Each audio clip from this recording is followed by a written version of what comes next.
ஆண்டவராக இயேசு கற்பித்த நற்செய்தி வல்லமையான வார்த்தையை பவுல் தூய ஆவியின் உதவியோடு கூட கொஞ்சம் சற்று வித்தியாசமாய் அவர் பேசுகிறார். ஒருவர் பாரத்தை ஒருவர் சுமக்கும்படியாக நீங்களும் நானும் அழைக்கப்பட்டிருக்கிறோம். ஆமென் சொல்லுங்க பார்க்கலாம். நீங்கள் 1 சாமுவேல் 30வது அதிகாரத்துல பரிசுத்தமான வேதத்தை நீங்க படிச்சு பார்த்தீங்கன்னா தாவீதுடைய நன்மைகள் எல்லாம் கொள்ளையடிக்கப்படுகிறது. தாவீதுடைய வீடுகள் எல்லாம் கொளுத்தி எரிய வைக்கப்படுகிற ஒரு சூழ்நிலை நடந்திருக்கிற வேதத்துல. அதே 1 சாமுவேல் 30வது அதிகாரத்துல நீங்கள் வேத வசனத்தை நீங்கள் படிக்கும் பொழுது தாவீதுடைய நன்மையை யார் கொள்ளையடித்தார்களோ அவர்களையே ஆண்டவராகிய தேவனாகிய கர்த்தர் தாவீது கையில் ஒப்பு கொடுக்கிறார். அவன் கொள்ளையடிக்கப்பட்ட எல்லா நன்மையும் மீட்டுக் கொள்ளுகிறான். ஒரு ஆமென் சொல்லுங்க பார்க்கலாம். ஒருவர் பாரத்தை ஒருவர் சுமக்கும்படியாக அப்படின்னா தாவீது தன் நன்மையை மீண்டும் பெற்றுக் கொள்ளும்படியாக சில யுத்த வீரர்களை அழைக்கிறார். தாவீதுக்கு சொந்தமான சில போர் வீரர்களை அவர் அழைக்கும் பொழுது யாரும் தாவீதுக்கு விரோதமாக முறுமுறுக்காம, அதாவது சத்துருவை பின்தொடர்ந்து போகணும் அப்படின்னு சொல்லும் பொழுது முறுமுறுக்காம 10வது வேத வசனத்துக்கு மேல படிச்சீங்கன்னா தாவீதுக்கு அவருடைய வேலையாட்கள் போனாங்கன்னு சொல்லுது. ஒரு ஆமென் சொல்லுங்க பார்க்கலாம். ஒருவர் பாரத்தை ஒருவர் சுமக்கிற காரியங்கள், ஒருவருடைய பாரங்களை ஒருவர் கற்றுக்கொள்ளக்கூடிய காரியங்கள் அது தேவ பிள்ளைகளே. இங்க பவுல் திட்டவட்டமா பேசுகிறார். ஆண்டவருடைய வார்த்தை அழகா பேசுகிறார். இன்னைக்கு அநேக விதமான ஜெபங்களில இல்ல சில கிறிஸ்துவ குடும்பங்களில இன்னொருத்தருடைய பாரத்தை அந்த வழியை பார்ப்பது இல்லாம இருக்கிற ஒரு வாழ்க்கை, ஒருவருடைய பாரத்தை கண்டு கொள்ளாமல் இருக்கிற ஒரு வாழ்க்கை, ஒருவருடைய வியாதியின் போராட்டத்தை உணர்ந்து கொள்ள முடியாமல் இருக்கிற ஒரு வாழ்க்கை, இதெல்லாம் கடைசி நாட்கள்ல அப்படியே கொஞ்சம் கொஞ்சமா அழிந்து கொண்டு வருகிறது.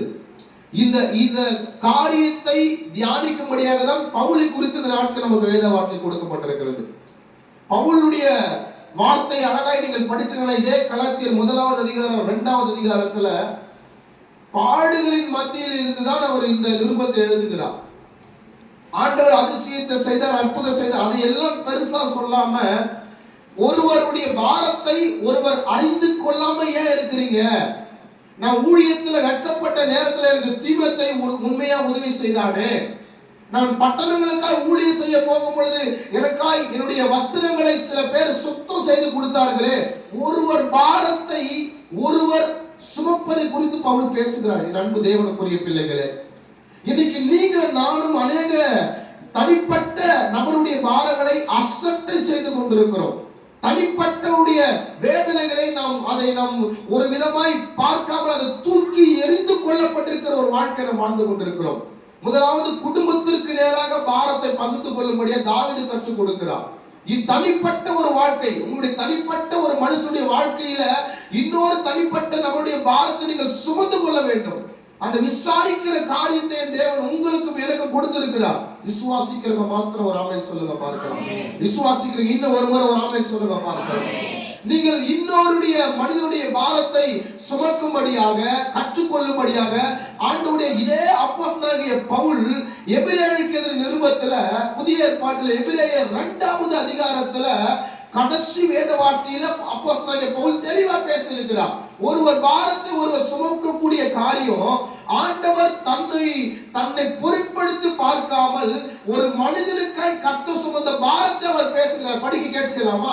எபிரேயர் 2வது அதிகாரம் 18வது வேத வசனத்தை ஒருவர் சத்தமா படிக்க சொல்லி கேட்கலாம். ஒருவர் பாரத்தை ஒருவர் சுமக்க கற்றுக்கொள்ள வேண்டும்.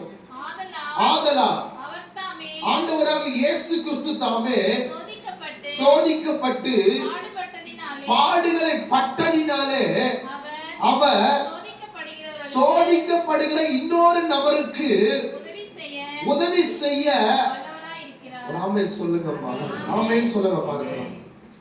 ஒருவர் பாரத்தை ஒருவர் சுமந்து கொள்ளக்கூடிய காரியம். ஆண்டவராக இயேசுக்கு எங்க தெரியும் என் பிரச்சனை, கர்த்தருக்கு எங்க தெரியும் என்னுடைய வியாதி வலி, அவருக்கு எல்லாமே தெரியுங்க பிரதர், அவருக்கு எல்லாமே தெரியுங்க அம்மா. ஆண்டவராக இயேசு கிறிஸ்து சோதிக்கப்பட்டதினால பாரத்தோடு இருக்கிற பிள்ளைக்கு உதவி செய்தார் என்று வார்த்தை சொல்லுகிறது. ஆனால் இன்னைக்கு கர்த்தருடைய பிரசங்கத்தை செய்கிறேன்னா ஒரு தனிப்பட்ட வாழ்க்கையில உதவி செய்யறேனா, நான் ஆண்டவருக்காய் அவர் சமூகத்தை தேடுகிறேன்னா, இன்னொரு தனிப்பட்ட கஷ்டப்படுகிற மக்களுக்கு நான் உதவி செய்கிறேனா, பாரத்தை நான் பகிர்ந்து கொள்ளக்கூடிய அந்த வாஞ்சையை நான் பேசுகிறேனா, சில நேரத்துல இல்ல. நான் எல்லா நேரத்திலும் கர்த்தர் அதை அங்கீகரிக்கிறார்.